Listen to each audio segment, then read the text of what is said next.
Estamos en la editorial Realidades en un mundo cambiante, en donde nuestra meta es ser mejores. Aquí, en Exponiendo la Palabra. Aquí, en Exponiendo la Palabra. Bien, en el editorial de hoy vamos a hablar de los hippies del Evangelio. ¡Wow! Los hippies allá por los años 60-70 era un grupo de jóvenes o personas, como tú quieras llamarlo, porque eran de todas las edades, que tenían el concepto de que todo era paz y todo era amor, de que no a la guerra. Creo que surgió a través casualmente de la guerra de Vietnam, porque no querían que la guerra continúe y todas esas cosas, ¿no? Todo movimiento nunca empezó en la Argentina, empieza en otro país y se va extendiendo hasta llegar a lo último de la tierra, que es la Argentina.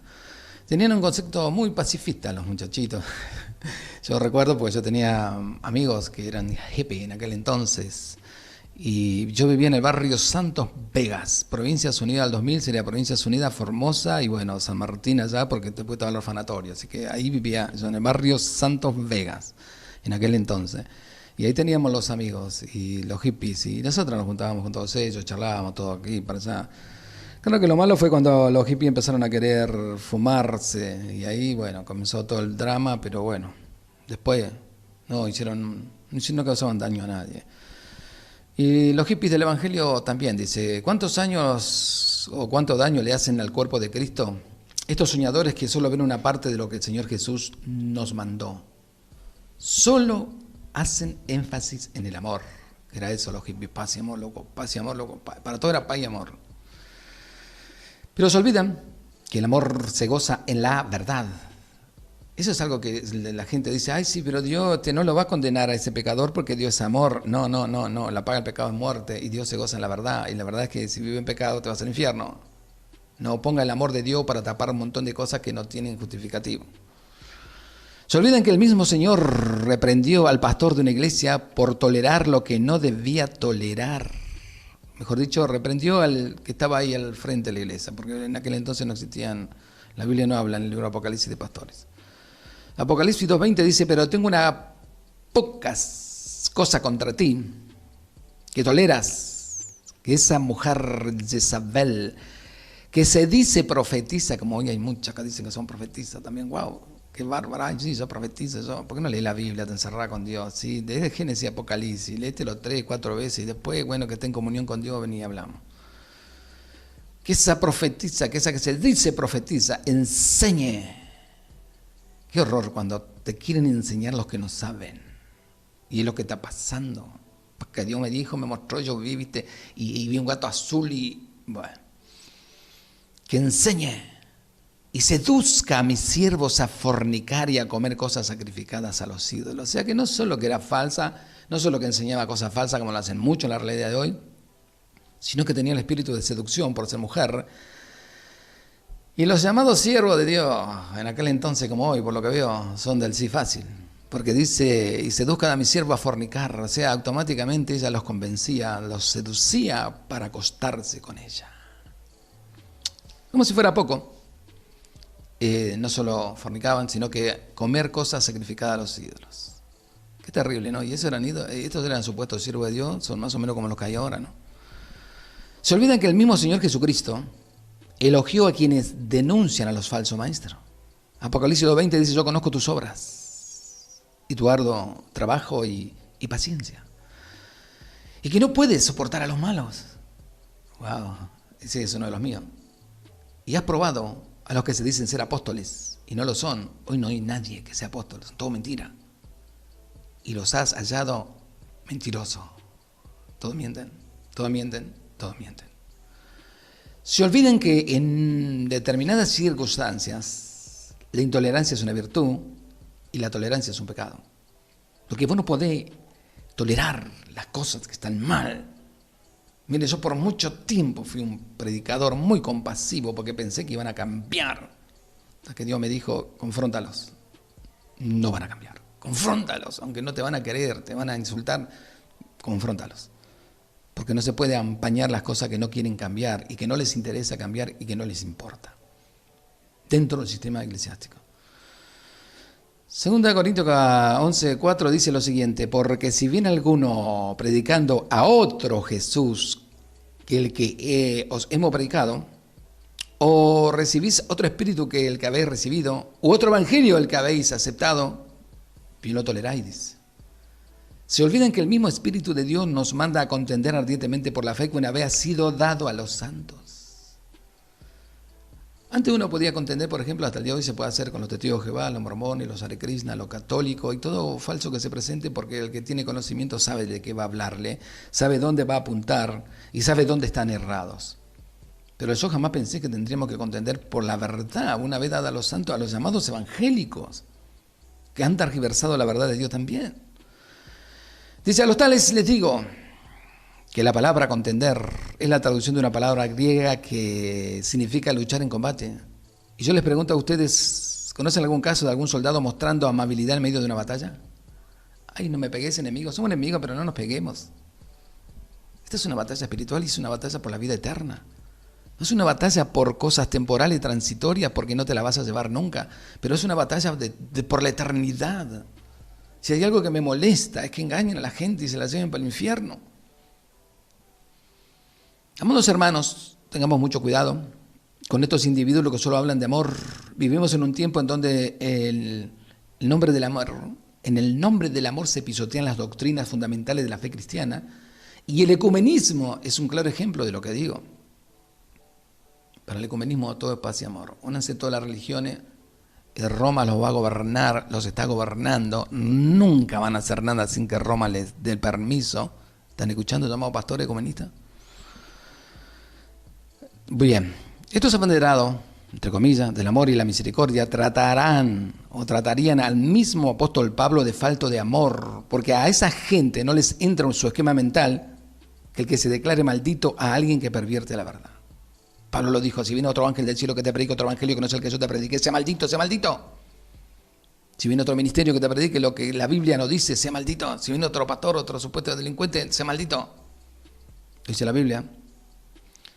¿Qué dirían estos súper amorosos del apóstol Juan al tener que señalar a Diótrefe como alguien que no es de Dios? 3 Juan 1:9 dice, yo he escrito a la iglesia, pero Diótrefe, el cual le gusta tener el primer lugar entre ellos, no recibe. Hay una banda de Diótrefes que dicen, no, Fabundi no lo traigan a predicar nunca acá. Es cómico lo que hacen a veces, porque las jóvenes muchas veces, esas congregaciones me llaman y quieren que vaya, y su supuesto pastor dice que no. Entonces los jóvenes dicen, hermano, no se haga problema, nosotros alquilaremos un lugar, haremos un evento, pero lo queremos tener con nosotros. ¿Se dan cuenta? Dice, por esta causa, si yo fuere, recordaré las obras que hace parloteando con palabras malignas contra nosotros. Y no contento con estas cosas, no recibe a los hermanos y a los que quieren recibirlo. Escuche bien, se lo prohíbe y los expulsa de la iglesia. ¿Qué tal Diótrefe? Qué grande. Uno más que se adueñó del cuadrado que no le pertenece, se adueñó de las cosas que no son de él y que gobierna como se le da la gana, como lo hace mucho. Entonces, Juan 1:11 dice, amado, no imite lo malo, sino lo bueno. El que hace lo bueno es de Dios, pero el que hace lo malo no ha visto a Dios. Realmente dudo seriamente de las verdades o de las verdaderas intenciones de aquellos que solo invocan una parte de la verdad, dejando por completo otro aspecto de la verdad. Porque Dios es amor. Ok, los hippies del Evangelio, Dios es amor. Pero ese mismo Dios que es amor es fuego consumidor a los irreverentes, a los rebeldes, a los que se oponen a su voluntad y a su palabra. Y aunque yo muchas veces cuando oro le digo, Señor, ¿por qué permite que ese delincuente ya tiene 84 años, siga causando problemas? No, siga robando, mintiendo. ¿Por qué se lo permiten? Tú tendrías que obrar ahí, tú tendrías que hacer justicia. Pero por el otro lado, el Espíritu Santo dice que a esa gente que lo sigue, les encanta que le mientan y no pueden encontrar su lugar en la verdad.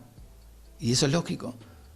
Cuando tú encuentras a una persona que solamente está adaptada a que le mientan, a que le engañen, y tú quieres practicar con eso, y mostrándole con la Biblia, porque eso lo hago yo en líneas generales, incluso con ministros que a veces charlamos, no le entra en la cabeza lo que dice la Biblia, le entra lo que le enseñaron, lo que le pusieron, la fortaleza que le crearon.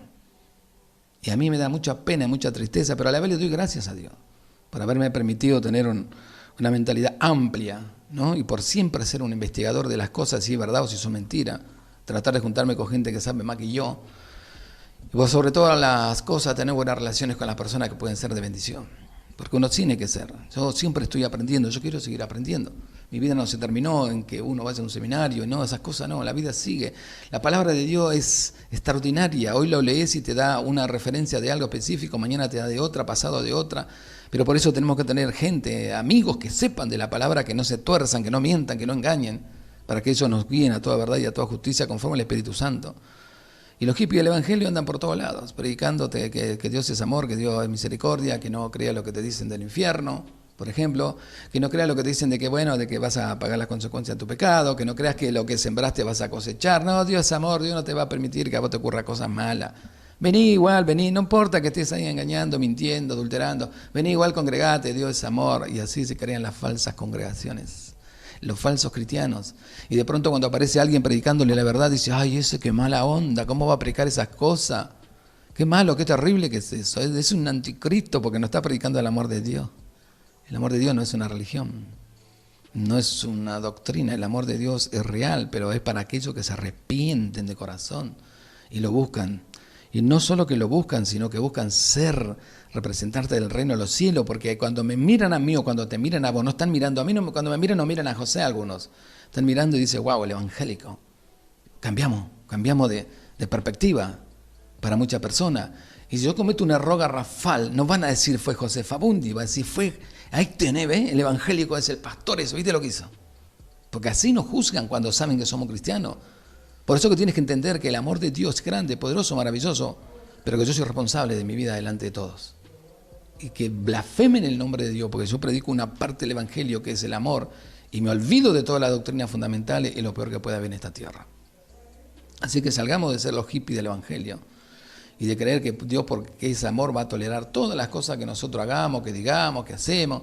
Muchas veces yo he escuchado a personas decir, ay, pero si Dios es amor, ¿por qué no me da esto? ¿Por qué no me da lo otro?